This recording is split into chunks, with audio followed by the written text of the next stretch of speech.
Morning student. सो quantum number last class हम लोग discuss कर रहे थे, एक लेक्चर हो गया था, ये है लेक्चर 2। क्वांटम नंबर में हम लोग डिस्कस कर रहे थे लास्ट क्लास, ये लेक्चर 1 कंप्लीट हो गया था और ये है हम लोग का लेक्चर 2। ये फाइनल हो गया है और लेक्चर 2 थ्योरेटिकल टॉपिक है। क्वांटम नंबर बहुत ज़्यादा इंपॉर्टेंट, इलेक्ट्रॉन का एग्जैक्ट लोकेशन और बहुत सारे छोटे छोटे क्वेश्चन बनाने के लिए ये टॉपिक है। सो हम लोग लास्ट क्लास डिस्कस किए थे क्वांटम नंबर क्यों आया था। तो क्वांटम नंबर आया था इलेक्ट्रॉन के लोकेशन के लिए, क्योंकि इलेक्ट्रॉन में बहुत कन्फ्यूजन था। रदरफोर्ड बोले कि सर्कुलर पाथ हुआ, ठीक है, जस्ट उसमें डिफेक्ट आ गया तो बोर्स ने करेक्ट करके बोला कि फिक्स सर्कुलर पाथ, ठीक है। तब तक सोमरफेल्ड आए बोले कि इलिप्टिकल पाथ। डी ब्रॉगली आया कि इलेक्ट्रॉन पार्टिकल के साथ साथ वेव नेचर होता है। हाइजेनबर्ग बोले कि exact position uncertain, exact position exact momentum आप कैलकुलेट ही नहीं कर सकते। फाइनली इतना सारा कंफ्यूजन इलेक्ट्रॉन के लिए हुआ कि इलेक्ट्रॉन का एग्जैक्ट लोकेशन आइडेंटिफाई करने के लिए साइंस में श्रोडिंगर और हाइजेनबर्ग इन दोनों लोगों ने मिलकर के क्वांटम नंबर डिफाइन किया। और 4 क्वांटम नंबर वो एड्रेस है। लास्ट क्लास में आपको डिटेल में डिस्कस किया था कि वो एक एड्रेस है, प्रिंसिपल, एजेमुथल, मैग्नेटिक और स्पिन। चारों एड्रेस जानने के बाद आप इलेक्ट्रॉन का एग्जैक्ट लोकेशन आप बता सकते हैं। सो क्वांटम नंबर बहुत ज़्यादा इंपॉर्टेंट छोटा सा टॉपिक है और ये थ्योरेटिकल टॉपिक है, न्यूमेरिकल नहीं मिलेगा इसमें। है भी न्यूमेरिकल तो बहुत छोटा, 10 सेकेंड 20 सेकेंड के क्वेश्चन है इसमें। और एटॉमिक स्ट्रक्चर पार्ट 4 में है। Again 11th class 12th class medical के लिए आईटी मेन और आईटी एडवांस। एटॉमिक स्ट्रक्चर बहुत ज़्यादा इंपॉर्टेंट टॉपिक, केमिस्ट्री के लिए भी और फिजिक्स के लिए भी। लास्ट क्लास प्रिंसिपल कंप्लीट हो गया था। एजेमुथल में हम लोग 50% कंप्लीट कर लिए थे, 1 to 11 पॉइंट तक जो कंप्लीट कर लिए, कोडिंग बना लिए थे। नाउ नेक्स्ट आज रिजल्ट है 12 पॉइंट के लिए, 2-3 पॉइंट और आएगा। इसमें हम लोग डिस्कस करेंगे nodes and nodal plane. Nodes and nodal plane ये पढ़ना है एटॉमिक स्ट्रक्चर में, नोड्स एंड नोडल प्लेन। वो भी कैलकुलेशन इसी एजेमुथल क्वांटम नंबर के हेल्प से करते हैं। तो यहां पे हम लोग बात करेंगे nodes and nodal plane and nodal plane.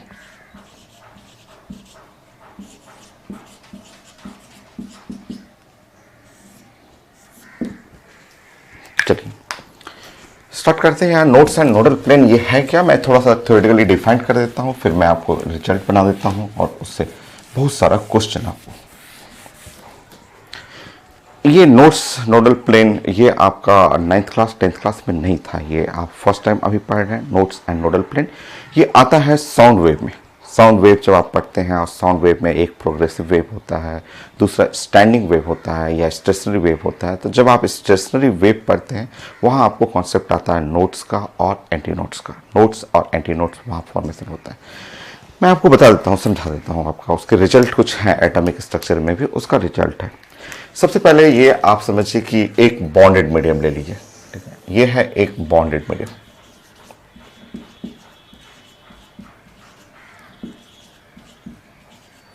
अब बॉन्डेड मीडियम क्या होता है, तो बॉन्डेड मीडियम गांव में हम लोग रहते हैं या गांव में जाते हैं तो देखते हैं हम लोग, कुआं हुआ, कुआं, गांव का छोटा सा तालाब हुआ, ठीक है, वो बॉन्डेड मीडियम है। अब वो कैसे बॉन्डेड मीडियम है, तो ये जो बॉन्डेड मीडियम में गांव का जो कुआं हुआ और जो कुआं हम लोग देखते हैं या आप लेक देखते हैं, छोटा मोटा जो पॉन्ड हुआ, तालाब टाइप का देखते हैं, तो उसमें आप जानते हैं कि यहाँ वाटर है, ठीक है, ये वाटर है, ठीक है, ये वाटर है और इधर बाउंड्री है। आप कुआं में देखते हैं तो कुआं में आपका ये वाटर है और इधर इधर किनारे साइड में ये ब्रिक वॉल, स्टोन वॉल, पूरा वॉल से कवर्ड। ये बॉन्डेड मीडियम होगा। समुद्र जो है वो ओपन मीडियम। समुद्र में भी आप सी जाते हैं, कभी समुद्र के पास जाते हैं तो देखते हैं वाटर है, बट उसका बाउंड्री नहीं दिखेगा, वो इनफाइनाइट एकदम दूर दूर तक कुछ नहीं दिखेगा, केवल वाटर वाटर वाटर दिखते रहेगा, तो वो ओपन मीडियम कहेंगे आपको। तो गांव का छोटा सा जो कुआं हुआ या छोटा सा तालाब हुआ वो आप जानते हैं कि वो बॉन्डेड मीडियम है। वाटर हो गया, ये वाटर है और एक बाउंड्री हो गया और ये ब्रिक वॉल पूरा कर दिया जाता है कि ये डेंसर मीडियम हो गया। और छोटा तालाब भी है तो चारों तरफ से पेड़ हम लोग लगा देते हैं या मिट्टी एकदम ऊंचा कर देते हैं कि वाटर उससे बाहर नहीं जाएगा। समुद्र ओपन मीडियम है, ठीक है, बॉन्डेड मीडियम समझ में आ गया आपका। अच्छा, बॉन्डेड मीडियम में अब क्या करते हैं, हम लोग छोटे छोटे थे तो हम लोग देखते थे कि गांव में गए तालाब में एक स्टोन लेके ऐसे फेंका करते थे। ठीक है, स्टोन लेके बीच में तालाब के सब सारे बच्चे कंपटीशन लगा देते थे कि कितना दूर तक फेंक रहे हैं स्टोन।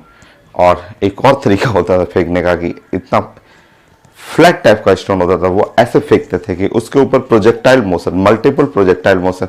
और गांव में होंगे तो वो हम लोग खेलते थे कि ऐसे स्टोन थ्रो करते थे कि ऐसे ये वाटर के सरफेस पे, तालाब पे ऐसे मल्टीपल प्रोजेक्टाइल मोशन करते हुए स्टोन जाता था वो। तो ये सिंपल, कोई भी सब लोग इतना तो फील करते हैं कि पत्थर उठा करके कभी कुआं में डाल दिए, कभी तालाब में फेंक देते हैं। तो जब आप पत्थर फेंकते हैं तो वो उस समय फील करिए, वो सब लोग देखे हुए हैं। मान लीजिए कि एक बड़ा सा ऐसे स्टोन ले लिए और कुआं है, कुआं पे गए और जाकर कुआं के बीच में ऐसे फेंक दी। ठीक है, चलिए, वो जैसे ही आप पत्थर फेंकेंगे डिस्टर्बेंस आप क्रिएट कर देंगे। डिस्टर्बेंस क्रिएट करेंगे कुछ ऐसा, जैसे आप यहाँ पे पत्थर फेंकते हैं, आप देखते हैं कि जैसे आप ऐसे पत्थर पानी में फेंकेंगे ऐसे रैपिड बनेगा, वेव्स बनता है, रैपिड बनता है, ऐसे वेव्स बनता है, वो सब लोग देखे हुए हैं। तो ये है ऐसे वेव, देखिए ऐसा ये वेव बना। जैसे ही आप डिस्टर्बेंस क्रिएट करेंगे वो वेव बना। इस वेव को हम लोग बोलते हैं, ये है इंसिडेंट वेव, ये है इंसिडेंट वेव, वेव इंसिडेंट हुआ। ठीक है, तो कुआं बॉन्डेड मीडियम हुआ, चाहे लेक हुआ, बॉन्डेड मीडियम है, वाटर है, उसमें आपको डिस्टर्बेंस क्रिएट करना है। एक स्टोन लेके बीच में फेंक देना है, जैसे ही फेंकिएगा वो देखेंगे रैपिड, पानी के अंदर ऐसा रैपिड वेव्स बनता है, रैपिड बना वेव। ठीक है, वेव चलते जा रहा है, चलते जा रहा है, बट यहाँ पे देखिए ये बॉन्डेड मीडियम है, बाउंड्री है। जैसे ही गया ब्रिक के पास, स्टोन के पास गया तो स्टोन बोला कि अब आगे नहीं जाने दूंगा मैं, क्योंकि वो आगे डेंसर मीडियम है। तो स्टोन बोलेगा कि चलो अब वापस जाओ, रिफ्लेक्ट हो जाओ, वापस जाओ, ऐसे वापस ऐसे गया, इसको बोला गया चलो वापस रिटर्न करो। तो ये है रिफ्लेक्टेड वेव, ये रिफ्लेक्टेड वेव। तो यही इंसिडेंट वेव और रिफ्लेक्टेड वेव का जो सुपर पोजिशन होता है, ये सारा चीजें आप फील कर रहे हैं, आप देखे हुए हैं कि छोटा सा कुआं हुआ या तालाब हुआ, बॉन्डेड मीडियम है। ओपन मीडियम का एग्जांपल समुद्र हो गया, उसका कहीं कोई बाउंड्री नहीं है, एंडलेस दिखते जाएगा पानी पानी। गांव का छोटा सा कुआं हुआ, वो बॉन्डेड मीडियम हुआ, वाटर बीच में है, चारों तरफ से ब्रिक वॉल है। आप डिस्टर्बेंस क्रिएट करेंगे, एक स्टोन लेके बीच में फेंकेंगे, आप देखते हैं पानी के अंदर ऐसे छोटा छोटा रैपिड बनेगा, रैपिड चलते चलते दीवार के पास जाएगा। दीवार जो है वो डेंसर मीडियम है, बॉन्डेड मीडियम है, उसको जाने नहीं देगा, वो बोलेगा चलो वापस जाओ, रिफ्लेक्ट कर देगा, और रिफ्लेक्ट करने में ये रिटर्न आएगा, वापस आएगा।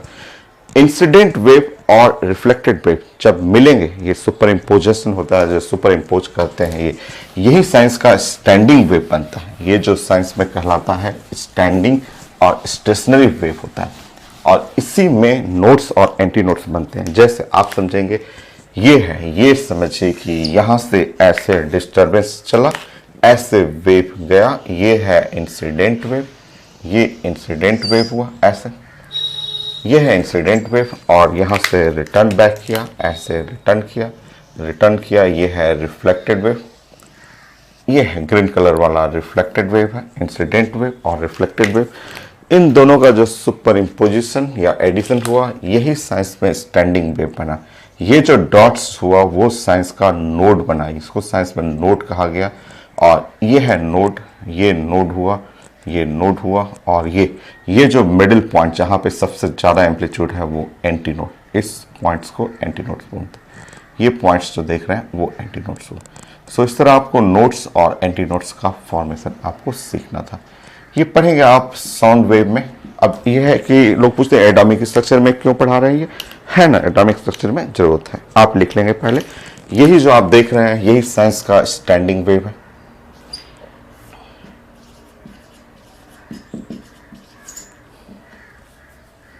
और स्टेशनरी वेव,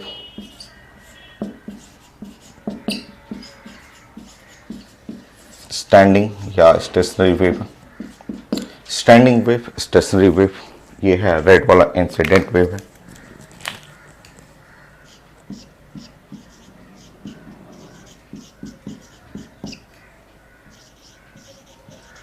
ग्रीन कलर वाला वेव है रिफ्लेक्टेड वेव।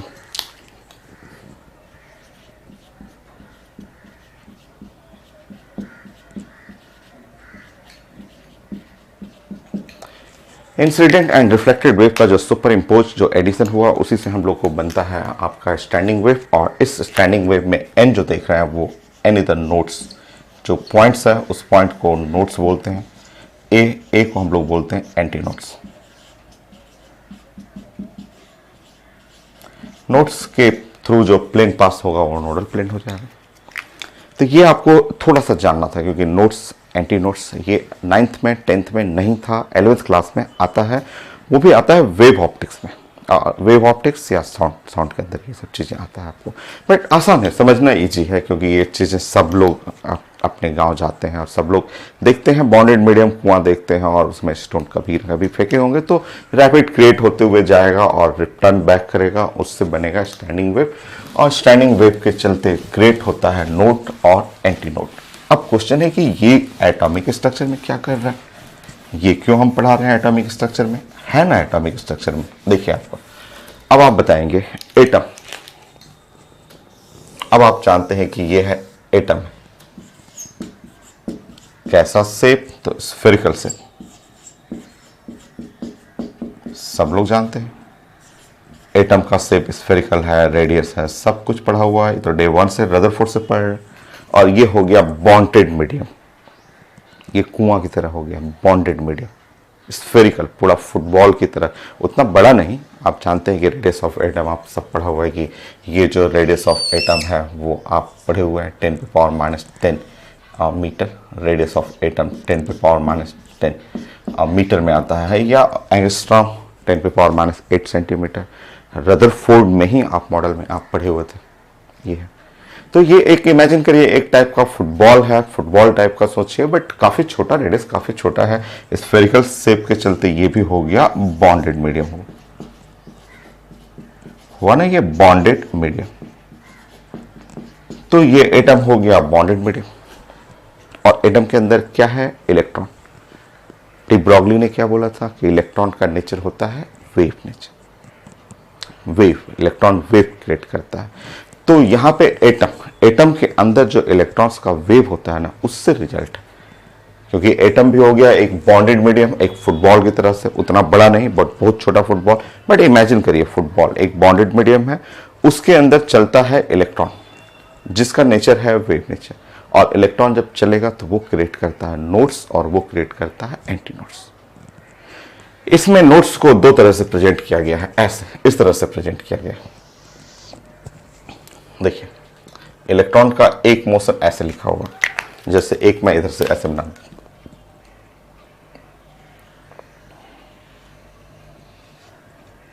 सो ये जो नोट्स देखते हैं, ये जो डॉट डॉट देखते हैं, इस डॉट को हम लोग साइंस में बोलते हैं रेडियल नोट। ये है रेडियल नोट बोला जाता है। और अगर आप इस तरह से, ये रेडियस के अलॉन्ग जो जा रहा है रेडियल नोट हुआ। और ये एंगल, ठीक है, एंगल ऐसे, ये जो एंगल देख रहे हैं, एंगल के रास्ते में अगर कोई ऐसे बना रहा है, एंगल के रास्ते में ऐसे चला,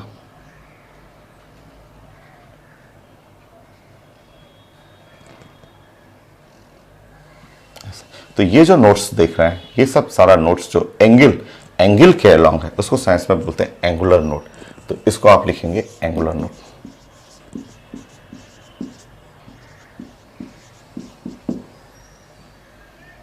ये है एंगुलर नोट। ये तो एटॉमिक स्ट्रक्चर में भी नोट्स पढ़ना होता है। Notes along the radius, the radial note, along the angle, angular notes. ये तो नोट्स आपको पढ़ना होता है, खूब आता है पेपर में, एग्जाम में आता है नोट्स। तो लोग पूछते हैं कि नोट्स क्या है सर, तो नोट्स समझना आसान है। अब आप समझ सकते हैं कि एटम भी स्फेरिकल है, फुटबॉल टाइप का है, और उसके अंदर जो इलेक्ट्रॉन है वो वेव नेचर करता है, वो स्टैंडिंग वेव बनाएगा और वो भी नोट्स क्रिएट करता है, जिसके अंदर रेडियस के अलॉन्ग रेडियल नोट, और जो एंगल है उसके अलॉन्ग जाएंगे तो एंगुलर नोट्स बनेगा।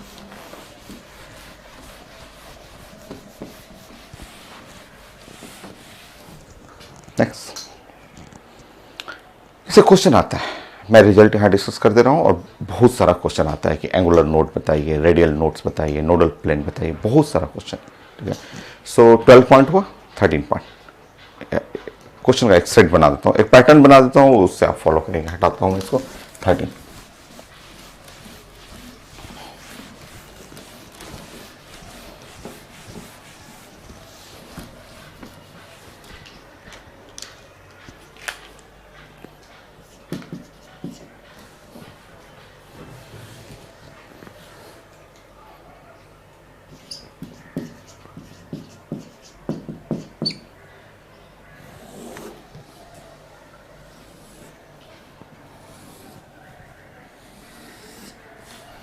सो मैंने यहाँ सब ऑर्बिट बना दिया और यहाँ पे ऐसे मैं प्लानिंग कुछ कर रहा हूँ।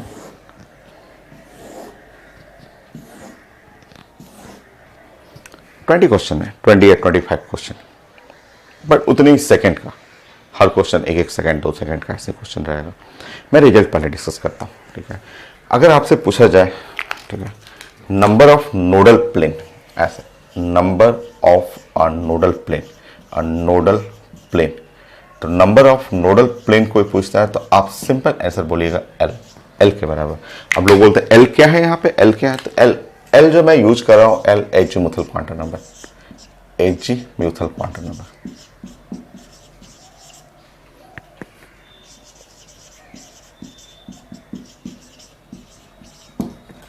एन जो है वो principal quantum number.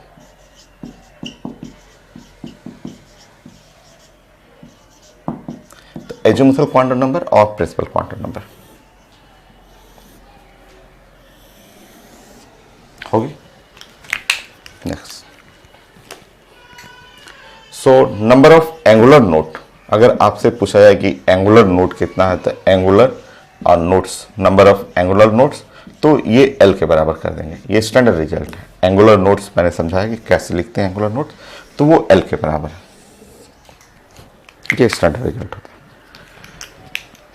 Radial note,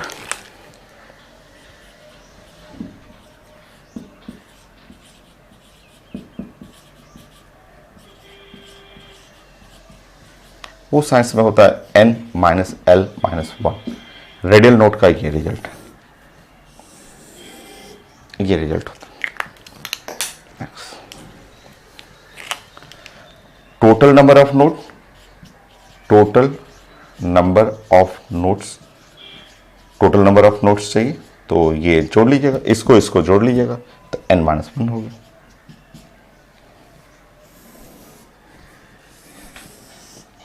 हो गया। नेक्स्ट, एक ये रिजल्ट भी यूज कर लीजिएगा आप लास्ट क्लास पढ़े हुए थे, बड़ी खूब आता है, और orbital angular momentum,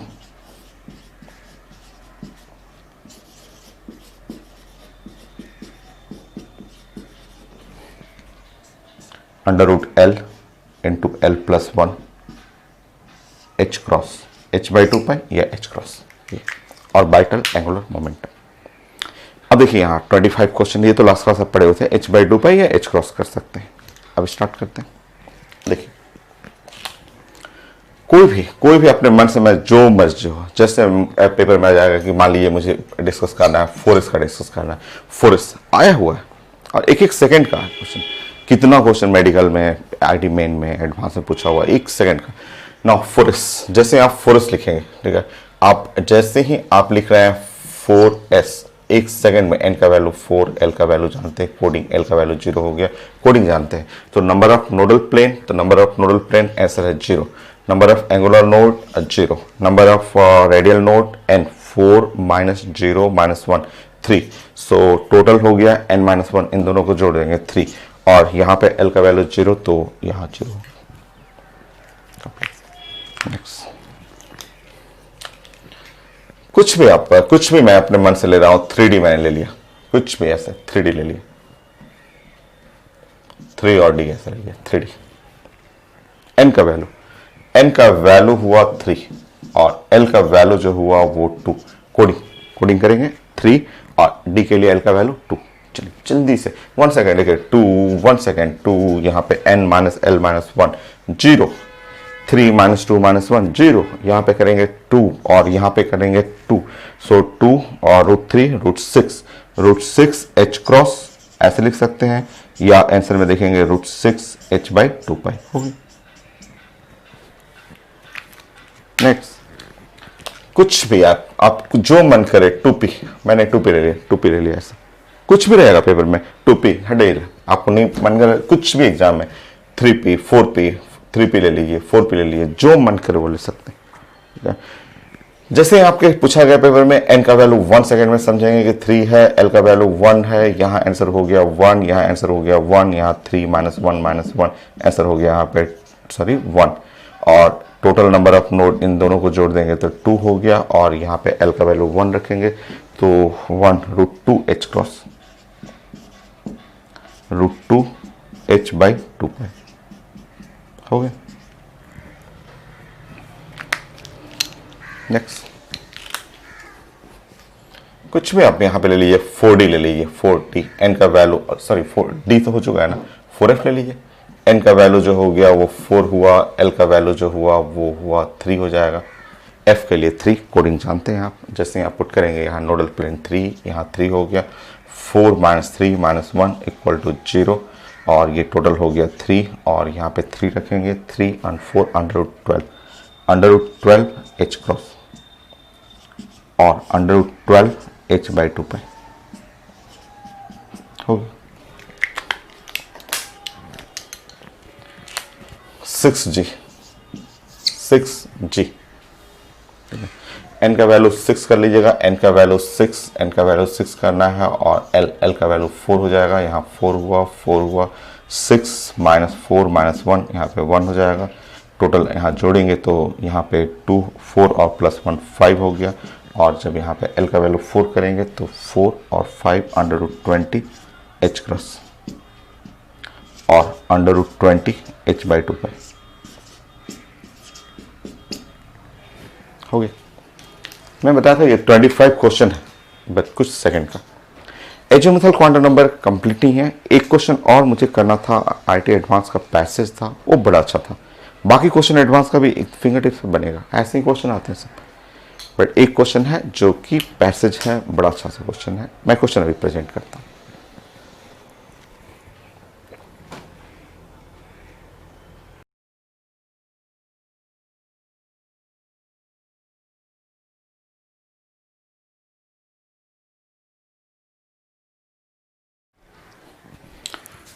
so next मैंने एक क्वेश्चन प्रेजेंट किया था, और वो आईटी एडवांस का एक बेस्ट क्वेश्चन है, काफ़ी अच्छा क्वेश्चन है।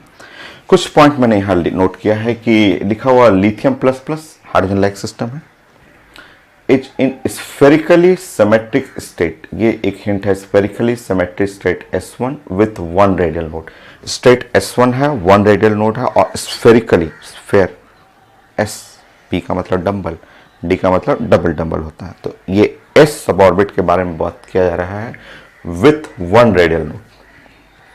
उसके बाद उसने क्या किया, कुछ लाइट एब्जॉर्ब किया, लाइट एब्जॉर्ब करके ऑफकोर्स हायर स्टेट में जाएगा, ये भी हायर स्टेट में, transition to state S2 which has 1 radial node, इसके अंदर रेडियल नोड 1 है, and energy equal to ground state energy of hydrogen atom, काफी अच्छा सा हिंट लिखा हुआ है, and energy equal to ground state energy of hydrogen atom, ये इस स्टेट S2 के बारे में बोला जा रहा है। अब काफी हिंट है, बहुत हिंट है, इसको तो देखते समझ में आ गया कि थर्ड ऑर्बिट में जा रहा है, एक्साइट होके थर्ड ऑर्बिट में जा रहा है, ये पता चल रहा है आपका, इसका मतलब ये फर्स्ट ऑर्बिट है या सेकंड ऑर्बिट है, क्योंकि ये जंप कर रहा है हायर एनर्जी में। कैसे, चलिए स्टेप बाय स्टेप समझते हैं। नंबर 1, सबसे पहले हम लोग जानते हैं नंबर 1 में यूज करेंगे from Bohr's model, Bohr's model, और बोर्स मॉडल में बोला गया है energy of electron in nth orbit जो था वो ये इक्वल टू जो था -13.6 electron volt into Z² / n², ऐसा ये लिखा हुआ, ठीक है। अब अगर आप जानेंगे कि energy of electron in first orbit of the hydrogen atom, so n का वैल्यू 1, Z का वैल्यू 1 और -13.6 इलेक्ट्रॉन वोल्ट, ये आप जानते हैं, ये सबको पता है, ठीक है। n का वैल्यू 1, Z का वैल्यू 1, ठीक है। एनर्जी फॉर सेकेंड ऑर्बिट, इसको मैं हटाता हूँ यहाँ पे, ठीक है। यहाँ पे energy for second orbit of hydrogen atom, ये sorry helium plus, second orbit of helium plus, helium plus में n का वैल्यू 2 करना है, Z का वैल्यू 2 करना है, स्क्वायर करेंगे और ये आ जाएगा, अगेन आ जाएगा -13.6 इलेक्ट्रॉन वोल्ट। तो आप चेक कर सकते हैं। ऐसे ही आप जानते हैं कि energy for third orbit of the lithium plus plus, वो आप मल्टीप्लाई करेंगे 3 से, डिवाइड करेंगे 3 स्क्वायर, सो ये आएगा -13.6 इलेक्ट्रॉन वोल्ट। ये है रिजल्ट वो ऐसा, ठीक है, ये रिजल्ट हो गया। तो जो क्वेश्चन में एक हिंट लिखा हुआ है कि energy equal to ground state energy of hydrogen atom, तो ये तो जो आप पढ़े हुए हैं बोस मॉडल से, उसके हेल्प से आप तुरंत समझ जाएंगे कि energy of third orbit of lithium plus plus is equal to energy for first orbit of hydrogen atom. मतलब आपका जो state S2, so state S2 third orbit है, उसके आगे हम लोग बात डिस्कस करेंगे। ये क्वेश्चन में गिवन था, गिवन 4, ये लिखा हुआ है गिवन 4 स्टेट S2 को खोजेंगे, हम लोग खोज लेंगे स्टेट S2 स्टेट के लिए ये लिखा हुआ है कि state S2 where energy is equal to ground state energy of hydrogen atom. इसका मतलब S2 तो मिल जाएगा। और एक हिंट लिखा हुआ था S2 के बारे में, लिखा हुआ था कि 1 रेडियल नोट। कहीं एक जगह से क्रैक करिए क्वेश्चन को, जो कि मैं बोस मॉडल से ये इससे पकड़ लिया क्वेश्चन की ये एनर्जी का जो डाटा लिखा हुआ उससे समझ में आ गया कि जो है लिथियम में थर्ड ऑर्बिट है। नेक्स्ट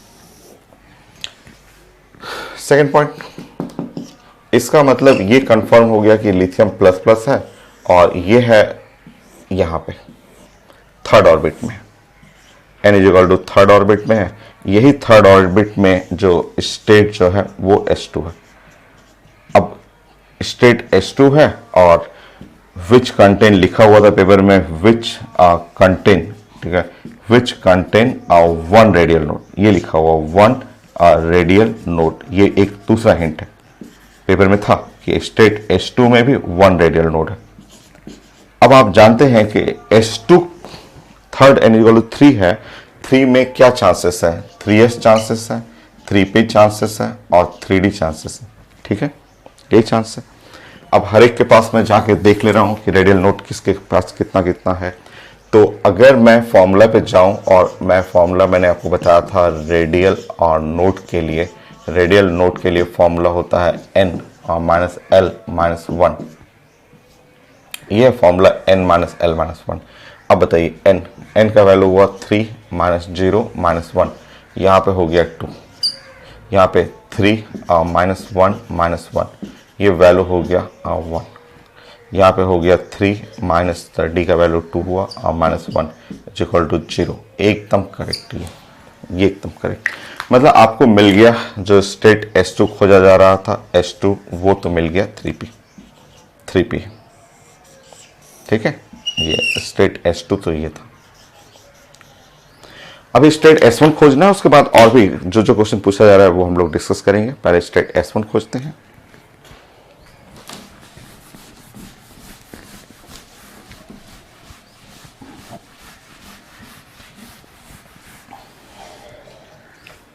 रुकिए,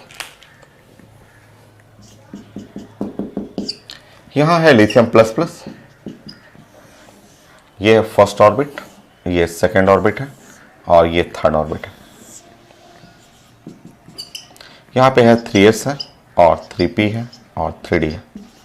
सो n इक्वल टू 1 हुआ और n इक्वल टू 2 हुआ, ठीक है, 1 और 2, ठीक। अब यहाँ से लाइट एब्जॉर्ब करके यहाँ होगा 1s और ये है 2s होता है और 2p होता है, यही है आपका, ठीक है। इन दोनों में से कोई ना कोई है, इसमें हमें खोजना है स्टेट जो है वो खोजना है S1, इनिशियल स्टेट S1 में, क्योंकि यहाँ से लाइट एब्जॉर्ब करके वो जा रहा है S2 में।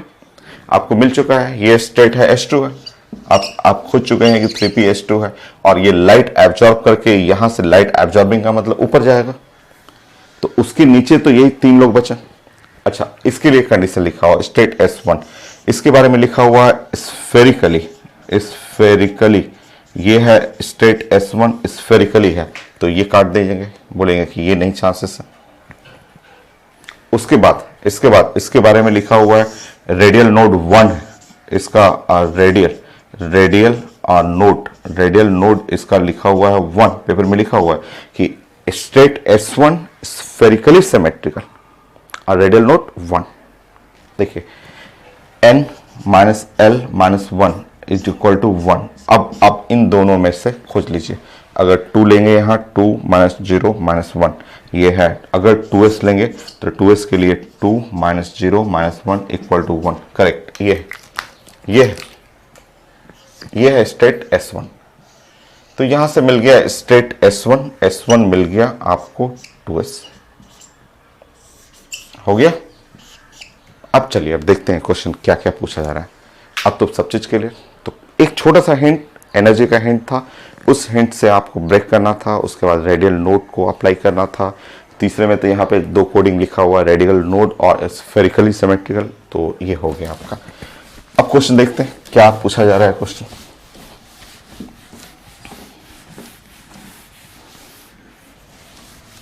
ये 2s के लिए मैंने बनाया था। अब मैं प्लान करता हूं क्वेश्चन में क्या क्या है। मेरा सब कोडिंग तो हो गया, ब्रेक हो गया और मैंने सॉल्व कर लिया 4th पॉइंट में। सो एक तो पूछा जा रहा है स्टेट S1 बताना है। स्टेट S1 ये तो एकदम आसान है। तो स्टेट पूछा जा रहा है, स्टेट S1 बताइए। स्टेट S1 कौन है?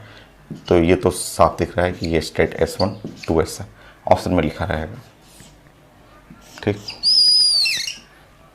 5।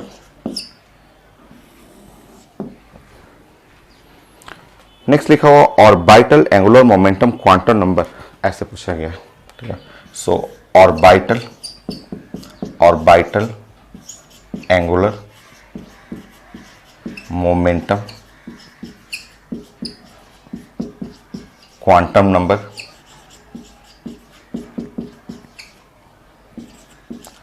For state S2। तो आप जानते हैं S2 स्टेट जो निकला है आपका, निकला हुआ है 3p है। और orbital angular momentum quantum number को मैं आपको लास्ट क्लास बताया था कि इसको एजीम्यूथल बोलते हैं। एजीम्यूथल क्वांटम नंबर भी वही है, एजीम्यूथल क्वांटम नंबर। और ये L, इसके लिए P के लिए L का वैल्यू होता है 1। तो ऑप्शन में देखेंगे L का वैल्यू 1। तो एक ये था, एक और। Next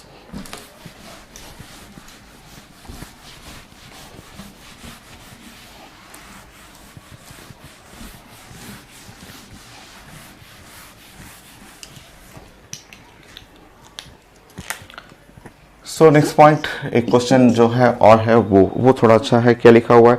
energy of state S1 in unit of hydrogen atom ground state energy. So लिखा हुआ है energy of state S1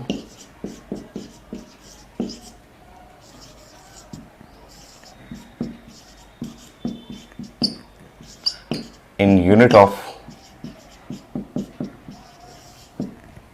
hydrogen atom ground state energy. Hydrogen atom ground state energy.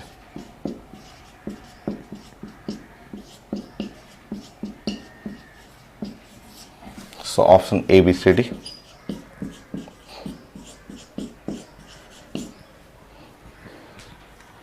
Zero 0.75, 1.5, 1.25, 0.75, 1.50, 1.25, sorry 2.25, 2.25 और लिखा हुआ 4.50।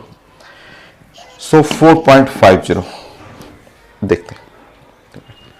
आप जानते हैं कि energy of hydrogen atom, ground state energy of hydrogen atom होता है -13.6 इलेक्ट्रॉन वोल्ट।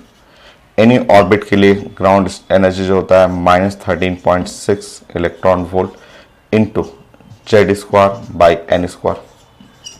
ये अब S1 स्टेट आपको पढ़ा हुआ है। S1 स्टेट जो था वो 2s था। किसके लिए? लिथियम प्लस के लिए, ऐसे इसके लिए पढ़ना था।